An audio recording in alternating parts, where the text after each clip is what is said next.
in the yin and yang of the universe.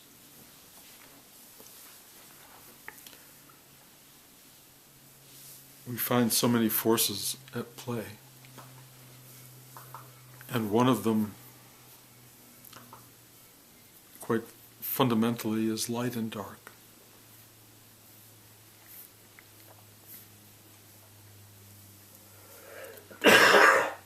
And many people in spiritual practice want to run toward the light, embrace the light, and in a way transcend, overcome, or deny the darkness.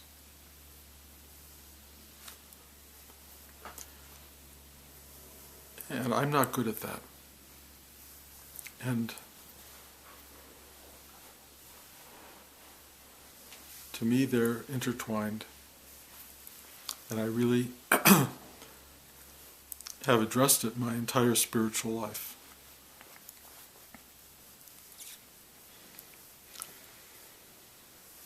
I know I've talked a lot in the past about the LSD trip I took in the 60s as being a fundamental ignition point for the journey I've been on for the last 50 years.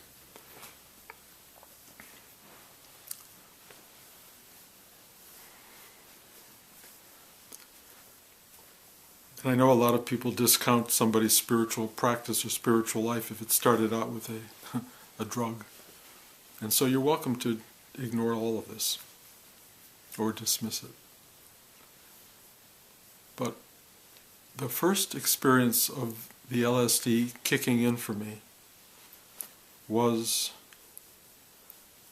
the loss of everything that I cared about. In a sense of, if you will, betrayal. Because life seemed to have been nothing but an illusion. And at the core of that illusion, I saw only darkness. It removed everything. I remember that one of the first things that left was planet Earth. The history of the world as we know it. Everything that the mind could have conjured into being was completely... And I had no explanation for it. I had no way of understanding what could have just happened. Because I had just had a full life. I had a very real life. And then it was like, gone. And the only Sunday school teaching that I had to prepare me for it was this image of heaven and hell. And I had an immediate sense that I had gone to hell, or more experientially, that I was always in hell. That there was a perpetual darkness, and every so often light would come and create this illusion or delusion of others, life, joy, beauty, fun, hope, experience, attainment. All of these things would happen, and then they would all be taken away in some inevitable death that would return me to darkness. And the experience, when it started, began with this thing of, oh, this again. And it was pretty horrifying. And the old adage, give up hope, ye who enter here, was so vivid. It was almost in neon above the gates that I was moving into or through. Excuse me. And the gnashing of teeth, so well depicted in sort of biblical teaching, was absolutely present. It was a total annihilation of everything that had value and meaning. And out of that experience, well, I'll take it, it went on for a very long time. And it absolutely took everything.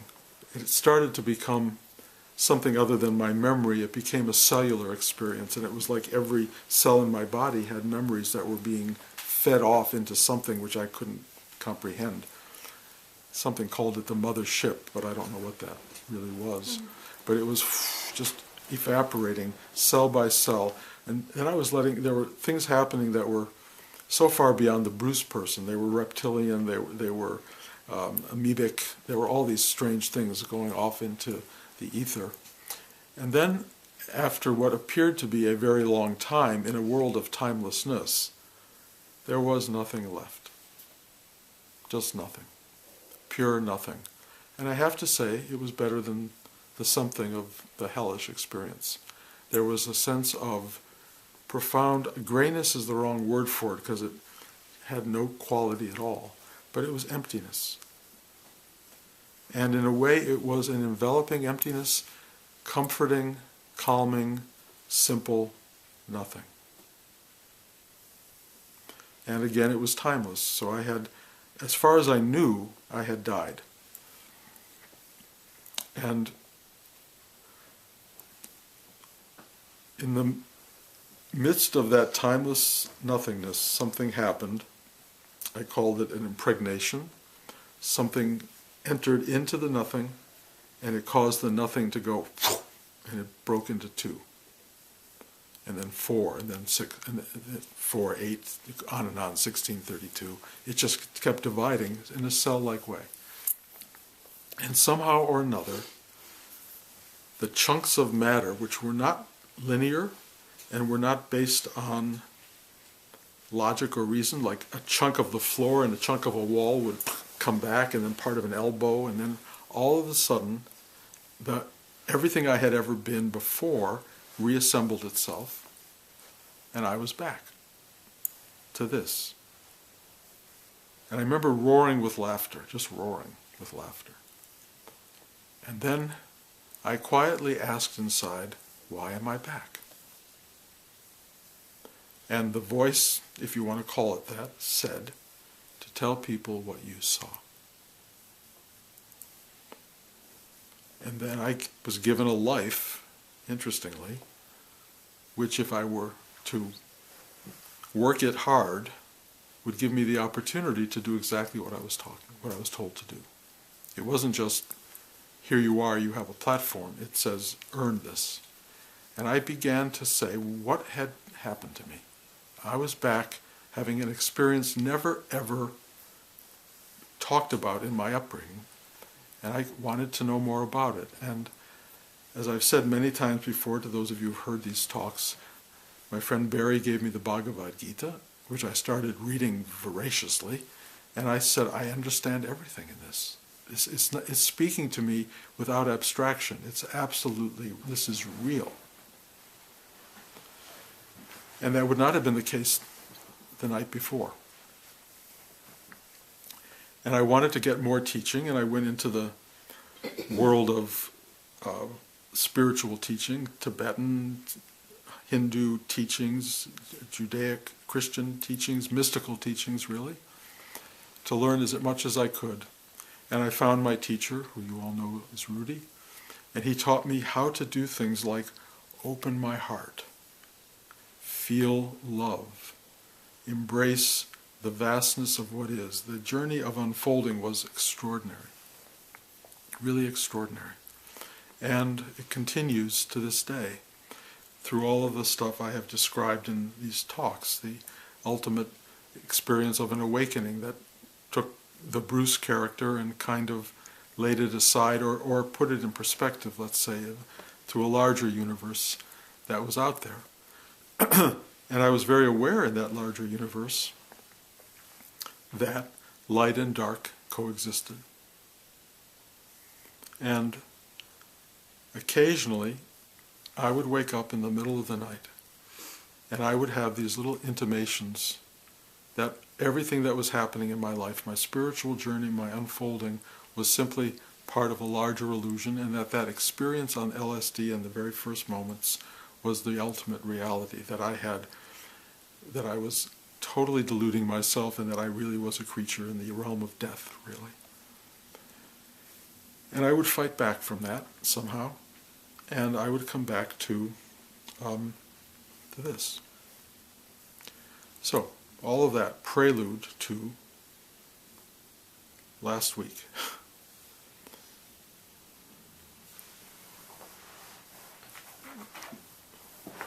The other night, I awakened in the middle of the night with the biggest, what I would call LSD flashback that I have ever had, the most potent and the most powerful. And it was predicated by the fact that my personal awakening into the level of darkness that took place 50 years ago was now becoming universal. Mm-hmm. And that it was something we are all sharing. That what I experienced is happening. It's not just a Bruce moment, it's a universal moment. And it is big. And it is dark. And it is scary. And it is everything we don't want on some level as human beings. And it's so pervasive and it's so big. And it's hard to explain because it's so full of ignorance and it's so full of stupidity and everything kind of ugly in a way, which is kind of how it works. And I was absolutely staring into the face of it, and I was aware that there was, in a sense, no escape from the unfolding awfulness, if you will, of the hell realms of existence. And I was shattering inside. I was just going, no, this cannot be it. It cannot be it. I'm not going to accept that. And it was really interesting because when I said that, something really interesting took place. A voice said, "You have been preparing for 50 years for this moment. You have been working inside to become, to witness, and to share light. This is that moment where the light will be essential, both in you and in everyone you know. The light is the only antidote to the darkness." And it said, "You've been doing this work for a long time. You have enormous access. You are a carrier of light." And then, as if to complete that statement, it flooded me with light. And I laid there in the midst of the absolute darkness that I felt coming as a container of brilliance,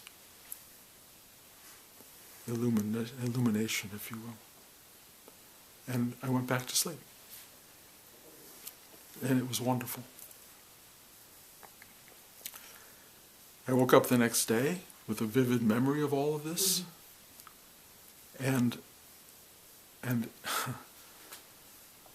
over the course of that day, I started to pay attention to the world around us and the unfolding news that was taking place. And something in me had kind of bought into this hope and idea that it wasn't going to be as dark as we thought. I started thinking maybe there will be some moderating force coming into play. And I saw that wasn't true. It's as dark as I thought. It's not only bad in the moment, which is not, even the moment's not that terrible. It's bad, sorry for making judgmental sort of projections here, but it's bad in the long run. It's really the thing we fear on many levels. That's occurring. The next few days, I would wake up again with this same I don't want it to be like this. I don't want it to be this dark. I don't want people to suffer this way. I don't want the world to go through this. I don't want my children and grandchildren. I don't want you guys to go through it. I don't want it. And I felt the pain inside. And then the word that came to me to deal with it was work. Work. Open up. Take a breath. Do what you have to do. Do what you've been trained to do, to be, in a way, a counteracting force to the darkness that is brewing around us. And so I took a breath, as I do. I went for my walks, which I do, And I broke it down and broke it down and broke it down, and realized as I sit here and as I live my life, I'm going to have to keep doing that. And so are all of us who want to. We are either going to be the countervailing force of light that's a conscious choice, or we will give ourselves over to fear, loathing, darkness, etc. But to quote President Roosevelt, the only thing we have to fear is fear. And so if you are afraid of your own fear, you compound that. If you are willing to take a conscious breath and say, please help me to surrender, thy will be done, open yourself and your heart to loving yourself, another person, the flower that appears on the side of the street, the people around you, life itself, the joy of being, you do a service to you and to everybody around you. If you give into, I'm going to protest and I'm angry, and you do it from a dark and frightened place, you will just provoke more anger and hatred and dissension and difficulty. Are you going to be asked to stand up for the light? Probably. In many ways, you will be asked to acknowledge light in the face of stuff that's coming up. How you'll do that, you'll have to figure out. We can talk about it as a group, but you find your way into supporting the light, maybe hugging more, maybe holding hands, talking to people about how to be in a world that you don't like, a world that doesn't speak to your values, that doesn't speak to how you feel about what life can and should be. We can generate that in each other, but we also have to be able to embrace other, because as much as some of us are experiencing the darkness, some people are thinking of it as the light. And it is, for some people, a kind of light. But I think it's a flicker of hope, really, more than anything else, that things will be good. They will be fine. Finally, there's something else counteracting the heaviness of my particular momentary situation.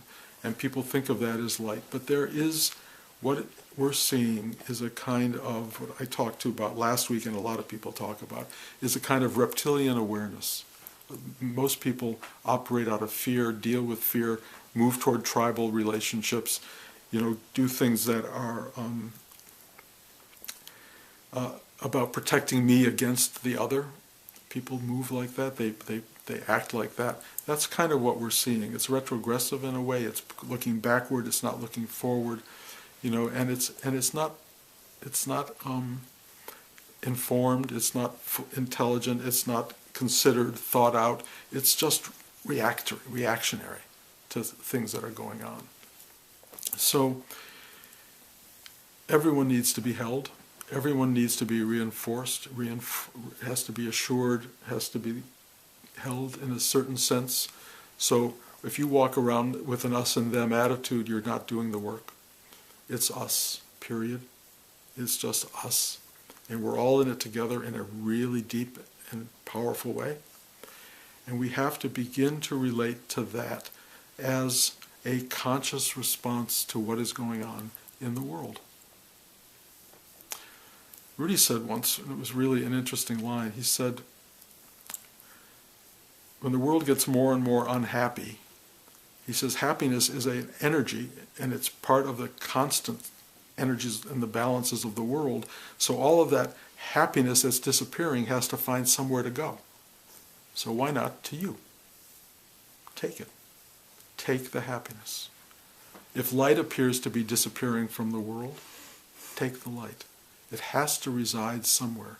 And I think you will find in the world as it gets darker, you're going to want more and more candles and flashlights and whatever it is you need to brighten the day. Gather them, bring them, find them in yourself. Find the way that you can become a manifestor of that which you wish to see. The old idea, be the change you want to create. Be that. This is something that really now puts what we do here in sitting still mode into daily practice. one of the things I always loved about Rudy, it was that we weren't into cave mode. We weren't sitting in caves for, illuminating ourselves. We were in the world to be in the world, and we can do something in the world that is good for the world and conversely good for us. That is to be a beacon of kindness, compassion, love, openness, clarity, to speak your mind, to speak it as truth, not as opinion, to speak your feelings as your truth, and to be willing to share who you are with the world around you. You don't have to ram it down people's throats. You don't have to stand on a street corner and hold signs necessarily, not at this point. And if you do have to do that at some point, then you can do it. There are things to do in the world, and you'll find them. There'll be people giving you advice on what to do in terms of supporting the world, supporting the goodness and the kindness and the possibilities of what life offers. But it will, for the next however many years, or maybe decades, who knows, be under great challenge.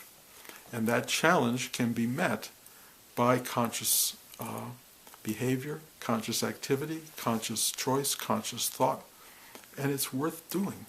It's worth giving yourself that option. The other thing is to succumb to what will be a kind of large disbelief, a large, how did this happen? Why is it like this? The universe happens. It arises. It arises with its own dynamic, with its own intelligence, with its own purpose, if you will. We are not going to get it. We are not going to understand it at all. It just is. But I've had a fascinating week. Excuse me. The way life plays with us is so fascinating because it brings us all these influxes of information and knowledge and awareness, and kind of weaves a pattern of kind of a dialogue with us. And a number of things. One of them, I went to the movies with my son Josh. We went and saw Doctor Strange. I don't know if any of you have seen Doctor Strange, but I truly, truly enjoyed and loved watching that movie because it really talks about the spiritual journey on some level of the beyond body world that we all inhabit and can inhabit. And it depicted LSD in a way that, the LSD kind of journey, better than anything I've ever seen on the screen. And it really showed you in a way the world as we don't normally get to look at it. And I thought, wow, I'm so happy that they did this. And it's interesting because at one point I worked with the people at Marvel to come up with the idea for Doctor Strange, and I gave them a treatment of how I would have done the movie. I actually liked what they did better than what I did, although I liked my version as well. But I went to see the movie with an investment in it, in a sense, and felt so wonderful that they had taken this story and turned it into what I had tried to sell them, which is a really spiritual journey. And my input into that movie was, there's no ownership. There is no ownership, but there is a sense of, I was part of the dialogue. I was part of what made that movie what it was. Infinitesimally. But in the exact same sense that we are infinitesimally what makes the world what it is. Each one of us. And that part of it, if you are walking around saying, why didn't I get credit? or why didn't I get paid for, whatever the thing is that people want in their ego mind, trust me, there's a joy in seeing what you brought to life having some interplay in the world. It's a beautiful, wonderful thing, and you can all do that. When you demand or require credit, you are going to lose the value of being a participant in the whole. You don't have to be the creator, you are part of creation. And I was really grateful to see that film. And then I saw, I may have talked about it last week, this movie called Arrival, which, another really interesting film because it plays with nonlinear time. And the idea of what I've been calling recently the mishmash or the soup or the whatever you want to call it of time. Time for me at this point no longer moves in a direction. It's kind of all over the place. And it really is what life is. Our minds create, before, after, present tense existence, but really it's all one moment. It's all just one moment, and not very many art forms play with that so well. So this was a really good movie that played with that, and so it started speaking to me about why are these things coming up now? And then there's a woman who wrote to me many months ago about wanting to get together, complicated why, strange antecedents. But I couldn't say no, and she was a woman who is very involved in artificial intelligence. And she ended up coming over yesterday for lunch. And she's a wonderful person, truly wonderful, came out of nowhere, and she had no idea why she was coming to see me, and I had no idea why she was there.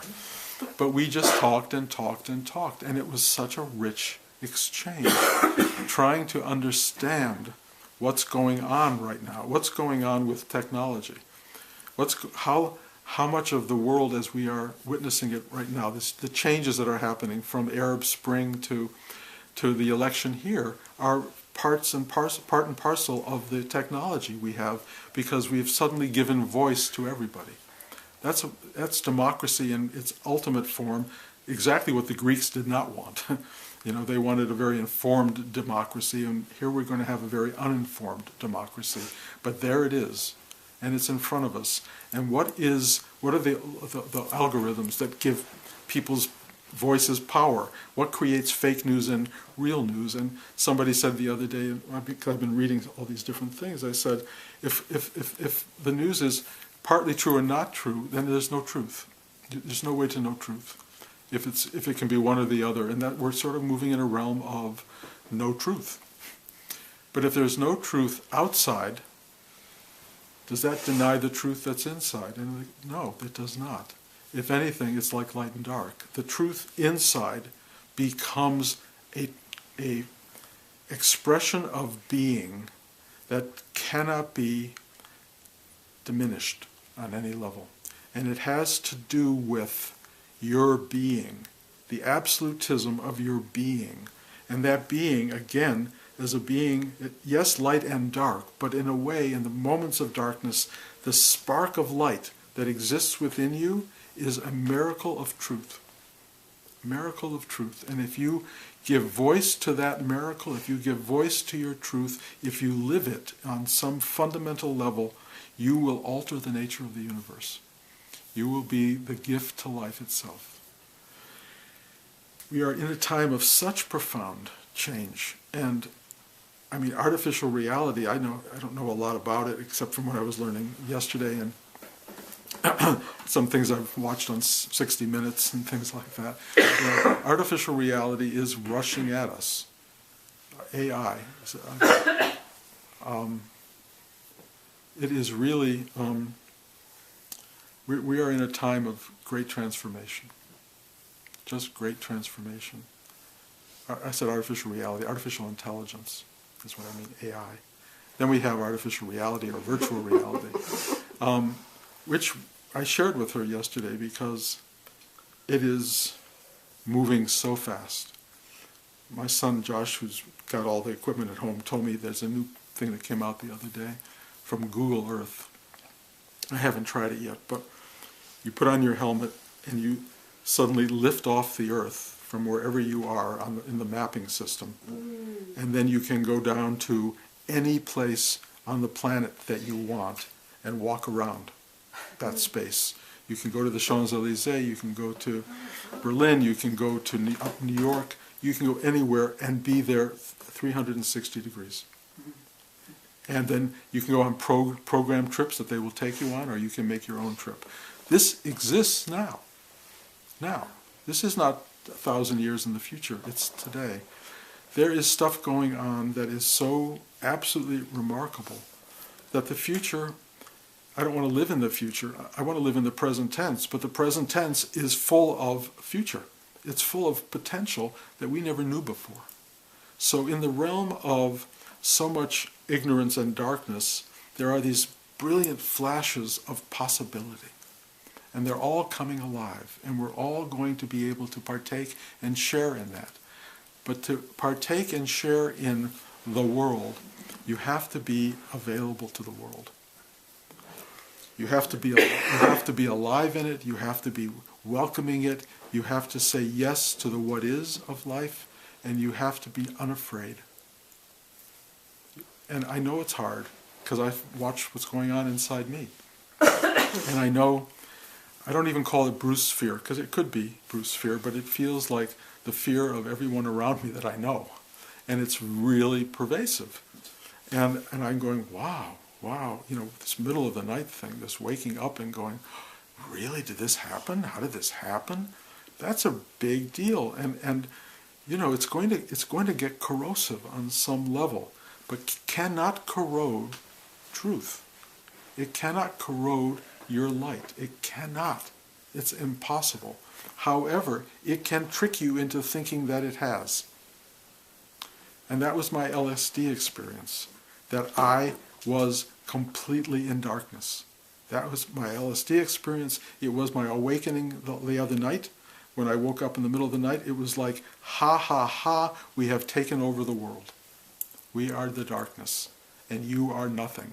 And then, because of the musculature of my spiritual practice, it said, that's not true. You are not that. And it showed me that. You are not that. You are light, you are joy, you are truth, you are love, you are all of these qualities. That's what you are. But it takes the work or the muscle inside to enforce and reinforce and state and reinstate that space. Darkness has great power. It really does impact you, and you will be shocked at how dark and quote-unquote evil it can be. That's really what darkness is. It's annihilating on every level, but not even annihilating because it's tormenting continually. It almost doesn't let you get annihilated. And you have to deal with that. And how do you deal with it? With muscle. Deep spiritual muscle. You work inside and you go back into that space and say, please help me to surrender. To let go of the hold of darkness on you. To let go of your embrace of that darkness and your fear of it, and fear is an embrace. To let go of that stuff and just find this thing in you, this exquisite thing in you that is an active principle of being. It will sometimes be hard, and I will, as I've often talked about, reflect on Christ on the cross losing his way. Darkness is prevalent, and you get lost. You will feel forsaken at various points along the way. When you feel forsaken, something can take place. What that is not predicated on or dictated to or expressed clearly in the Bible, but something happened to Christ on the cross and will happen to you. And you will go from being forsaken to feeling compassion for the darkness. It will happen. But I believe it happens with a kind of great deal of internal processing and work and a dynamic and a practice that you have been given and are working at day by day. This is your work.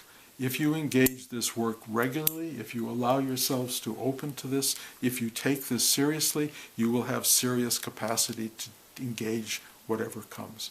If you are dabbling in this, you will be swept away by it. It's kind of your choice. It's kind of how important is this to you, and if not to you, to the world. And I think the world needs you. I think it needs your affection, it needs your understanding, it needs your love, it needs your compassion, it needs your goodness, it needs your light.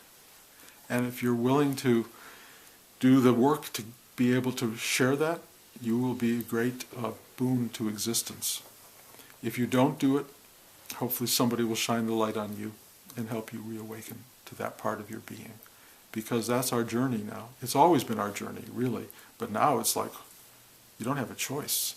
I mean, you do, but why take that choice? Just be. Just be what you already are. Be what you already are.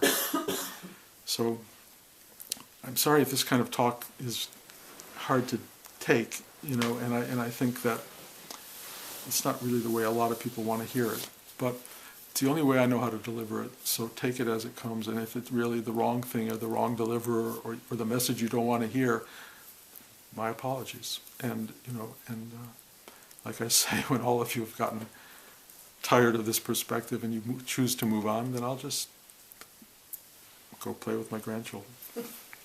So, I love you guys. I thank you for coming. I thank you for sitting through this, and good luck, because this isn't going anywhere.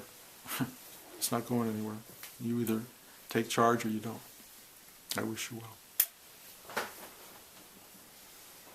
I guess I should ask for questions. Any other questions at all? Anybody? I just want to say that I feel like of any of your talks, I want to send this to my people who don't come to this class. This felt like a really important talk. So you might think it's I just don't know. I discouraging, don't know. but I feel like it's inspiring. We have to, so I want to but broadcast this. Not everybody knows the work, though, and not everybody knows what to do internally. The external things, if you watch, what's that TV show on HBO, the weekly news with... Last Week Tonight. What's it called? John Oliver. John Oliver, thank you so much. He gave a list of people you can give money to. Yeah. I thought that's a thing to do. Brilliant. Don't just sit back and opine or complain. Support organizations that are going to need help to fight through this. He went through Planned Parenthood and various climate change groups and all of that. Yeah, that's a real positive step. It's not the ultimate step, but it'll make you feel better. I think it will help those groups because they're going to be under siege. I mean, so much will be under siege probably that we're going to have to hold hands in a way. And my son Josh also. When we went to the movies, he said he was with a woman the other day who was in her 80s, 90s, I guess, who had lived through the beginning of Nazi Germany, and she said, when Hitler came to power and was made chancellor, the conversations around the dinner table were exactly what people were having here. He's not going to be that bad. There's no way he could actually do the things he's talking about. Don't worry, it's going to be fine. She said it's exactly what she saw and what she felt. And that's what we're all sitting around doing. It may or may not be fine. And we can't tell, but there are certainly forces at work that are not to the liking of people who are educated and look at the world and have a sense of history and what has happened and what could happen and want to in some way work against it. I'm praying that we have a democracy that will survive all of this kind of thing. But the forces that have erupted in the world over the history of the world are not unfamiliar to the collective. We have all been through this on some larger level, and I know part of me honestly walks down the street thinking, I was in Nazi Germany in 1938, and all these energies that were erupting then are erupting in me now with enormous familiarity and really disturbing. I do not like it. There's an urge to run, but we have an extraordinary thing now happening in the world. There's nowhere to run. Mm-hmm. There's nowhere to go. You can't leave Germany. You can't leave America. You can go to Canada, but much of what's coming at us is going to be global, and we have to stake out our position here, where we are, and that position is, if you really want to embrace it, really powerful. It's like, I am this. I am. Can it be extinguished? Your body can, your mind can, your history can, but can you? No. No. I'm sorry. Well, just a couple points, and that is what I hear you saying is that you're talking about the external manifestation right now that we're seeing of most human beings' internal states, conflicts, struggles that we have with our own fear and anger and the way that we feel like we need to be better than other people and how we act that out, from an ego perspective. I'm not sure we have to be better than other people, in a sense. From an ego perspective. Well, look, we are other people. And Right. From a spiritual perspective, we are other people. But what I'm saying, from a limited perspective, a lot of people feel like they feel better when they think that they're better than another person. Of course, no, of course, that's Right. true. And so, what you're saying is, or what I hear, what you saying, or how I interpret it is that we need to, we need to be in our joy and our peace and our happiness, and make that our commitment to live from that place. Because if we're living from a place of fear and anger, then we're in a different vibration. We're not really of aid or help to anyone. Yes, I am saying that. I think what I'm also saying, though, is living in that place is going to take more work than people might be aware of. Mm-hmm. Finding the joy and the simplicity and all of that is not something you just sit down and go, okay, I'll just be joyful. It's not quite like that. It can be for some people, but mostly it is a practice. Well, absolutely a practice. Yes, right? and it's to be achieved. If you can find your way there without effort, that's really extraordinary. Oh no, I'm not saying that at all. It's a practice. Yes, and that's what this practice is all about for me. And for me as well. Right. And I think it's why we share it with people, because you have an alternative to just succumbing to the forces outside you. You don't have to do that. The force within is as strong as the force without. Right, and so right now the external is really illuminating Absolutely. this urgency for us to really commit to living from that highest place, because then when we do, it's like you said, it's very powerful. Right. Yes. Right, so there's that. So I just wanted to make a comment about that. And my second point is that it's not over yet. The Electoral College actually has a lot of power, and they don't make their decision until I think it's December 19th or Right. December 20th or something like that. That's called bargaining with the universe. Yes, that happens. But there is that possibility. Yes, is there. yes, I know. I'm not going to go into the political side of things, because I know people are trying to come up with things that are going to change what is, and it may or may not. Even if it does, it would provoke so much hostility and problem on the other side that it's not a panacea. So, I think we're going to watch something unfold, and we are going to be part of it, and we are going to either get crushed by it or we're going to prevail on some extraordinary level. And that's a choice, and either you have the power to do that within yourself, or you should find that power. That's all I'm saying.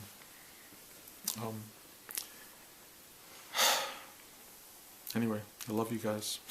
I really thank you for coming, and I'm just pointing out that we'll keep gathering and keep reinforcing the dynamic of this, which I think is worth doing. And because I realize, having taken Rudy's injunction early on, he said this is a life's work, and you need to sit every day for the rest of your life and do this.